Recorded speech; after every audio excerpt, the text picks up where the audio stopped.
নমস্কার। আজকে আমি কালী পুজো নিয়ে আপনাদের সামনে কিছু বলবো। কালী পুজো অমাবস্যা তো আর কিছুক্ষণ পরেই লাগবে, সেই জন্য তার আগে কালী পুজোর ভিডিওটা করছি। একটু মন দিয়ে শুনবেন। কী করবেন কালী পুজোতে? একটা জবা ফুলের মালা নেবেন। সেটা যদি কালী মন্দিরে গিয়ে, প্রতিষ্ঠিত মন্দিরে গিয়ে যান, তাহলে 108টা নেবেন। আর যদি বাড়িতে পাড়ায় করেন তাহলে 28টা হলেই হবে, 28টা। আর একটা পাতি লেবুর মালা নেবেন, সেটা 28টাই। এবারে মন্দিরে যারা যেতে পারবেন না, বাড়িতেও করতে পারেন, তাতেও কোনো অসুবিধা নেই। লাল সুতো দিয়ে মালাটা গাঁথবেন, এতে মা কালীকে পরাবেন। এবং কালী তো অনেক রকম আছে, এক এক কালী এক এক রকম ফল দেয়। তো আপনি যে কালীকে করবেন, একটা জেনারেল মন্ত্র বলে দিচ্ছি, সেই মন্ত্রটাই বলবেন।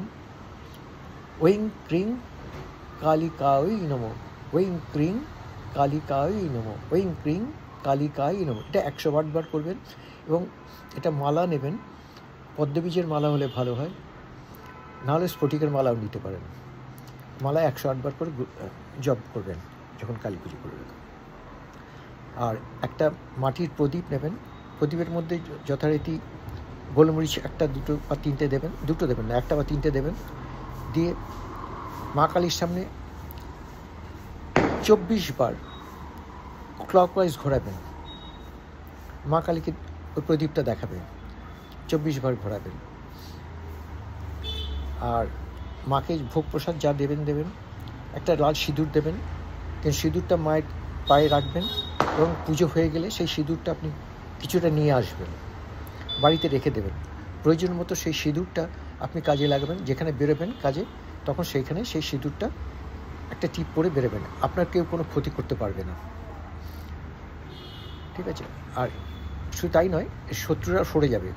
যখন দেখবে যে আপনি ওই সিঁদুর করে বেরিয়েছেন, দেখবেন শত্রুরা সরে যাবে। আর তার সাথে আর একটা জিনিস বলি, এই দিন অনেকেই অনেক কিছু কাজ করবে।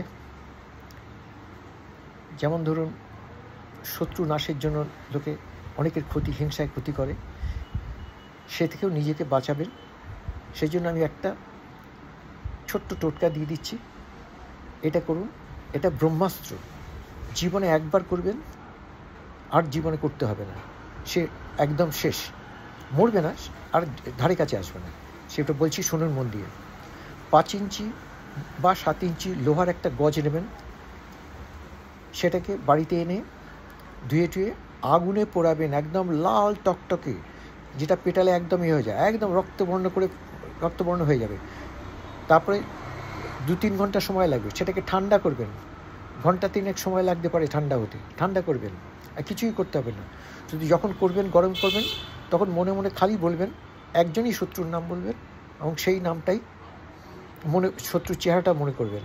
দেখবেন এই 2-3 ঘন্টা পরে যখন ঠান্ডা হয়ে যাবে, সেটা আজকে আপনাকে ফেলতে হবে এমন কোনো কথা নেই, আপনি কালকে ফেলুন, তাতেও কোনো অসুবিধা নেই। কিন্তু লোহার ওই 7 ইঞ্চি রডটা যেন একদম টকটকে লাল হয়ে যায়। আর খুব সাবধানে করবেন, আপনার হাতে ফাতে না লেগে যায়, কারণ আজকে সবাই তন্ত্রক্রিয়া করবে, সেটা বাউন্স করে ব্যাক করে আসতে হয়। নিজেকে গার্ড দিয়ে নেবেন, আর তার আগে মন্ত্র পড়ে, তা নাহলে সেটা আপনার হাতেই লেগে যেতে পারে, আপনার হাতও পুড়ে যেতে পারে। এবং পরের দিন ওটা ঠান্ডা হয়ে গেলে, অমাবস্যা থাকাকালীন কালকে নদীতে বা গঙ্গায় গিয়ে, যেখানে আছে যাবেন, গিয়ে ওই মনস্কামনা জানিয়ে নদীর পাড়ে দাঁড়িয়ে অনেক দূরে, যতটা দূরে পারবেন ফেলে দেবেন। দেখবেন যত দিন যাবে তত আপনার শত্রু দূরে সরে যাবে। কারণ হচ্ছে, যখন জোয়ার ভাটা আসবে, ওই পলিমাটি চাপা পড়বে এবং ওই লোহাটা ওটা সরতে যাবে। যত দূরে যাবে আপনার শত্রুও তত দূরে সরে যাবে। এইভাবে এই একটাই জীবনে করবেন, এবং একজনের জন্যই করবেন, এবং এটা করলে আপনি ফল পাবেনই, এটা পরীক্ষিত। আমি বলছি, আপনারা নিশ্চিন্তে থাকুন। তবে অন্যের কোনো যদি ক্ষতি করতে যান, আপনার যে ক্ষতি করেনি তার যদি আপনি ক্ষতি করতে চান, তাহলে উল্টে আপনার ক্ষতি হতে পারে। সেটা দায়িত্ব আমি নেব না। কিন্তু আপনি যদি কারোর ক্ষতি করে না থাকেন, কেউ যদি আপনার ক্ষতি করে, তাহলে আপনি এটা অবশ্যই করতে পারেন। এই চিন্তাভাবনা করে কিন্তু কাজটা করবেন। শত্রুকে মারতে চাইলেই তো মারা উচিত নয়। শত্রু আপনার কিছু করেছে কি, যদি করে থাকে, তাহলে আপনি করতে পারেন। ক্ষমা চেয়ে নেবেন কালীর কাছে, চেয়ে নিয়ে পারমিশন নিয়ে তবেই এটা করবেন। আচ্ছা, এটা বলে আর একটা জিনিস, এটাকে শেয়ার করবেন। আজকে যত তাড়াতাড়ি সম্ভব শেয়ার করে দেবেন। আজকেই অমাবস্যা লেগে যাচ্ছে তো, আর স্নেহারটা একটু লাইক করে দেবেন আর চ্যানেলটাকে সাবস্ক্রাইব করে দেবেন, আর কমেন্টে লাগলে রেজাল্ট পেলে আমাকে অবশ্যই জানাবেন। নমস্কার, ধন্যবাদ, রাখলাম।